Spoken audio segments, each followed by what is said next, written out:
नमस्कार दर्शक बंधु, आज जो कविताटी मु आपण मानक सामने उपस्थापन करने को जाऊँगी ताहा एक भिन्न धरणर कविता।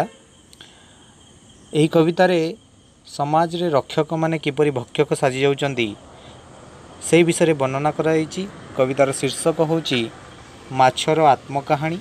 गोटे माछ किपरि तार आत्मकाहानी माध्यम रे समाज को एक गुरुत्वपूर्ण वार्ता दौची से विषय कविताटी शुणु। केते छोट थिली मो मालिक मते पोखरी रे आनी छाड़िला, केते जतन रे दाना पानी देई मते सीए बढ़ाइला। केड़े आनंद रे खेलुथिली मुही पोखरी पानी रे सते, से खेल को देखी खुशी होउथिले नाना लोक नाना मते। प्रतिदिन आसी मालिक मोहर खाद्य देई जाउथिला, तार स्नेह देखी मनटी मोहर कुंढे मोटो हेउथिला। समय समय मते धरी सीए ओजन जे मापुथिला, तापरे अवश्य पानी रे मते से पुनः छाड़ी देउथिला। दिन परे दिन बीतिला एमिति, केते खुशी रे मो सते, मालिक को मोर आशीर्वाद दिए मने मने मुही केते।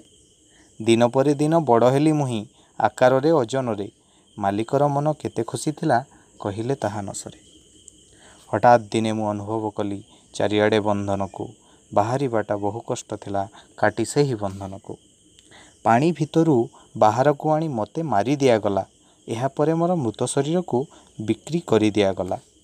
रक्षक मोहर भक्षक साजिला, काहाकू आउ कहिबी एमिति रक्षक काहाकू न जुटू। प्रार्थना एतिकी करिबी, प्रार्थना एतिकी करिबी, प्रार्थना एतिकी करिबी।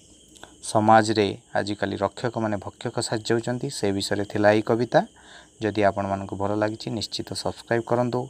भगवान को कृपारु समस्ते भलरे थांतु, सुखरे रुहंतु, एतिकी कामना।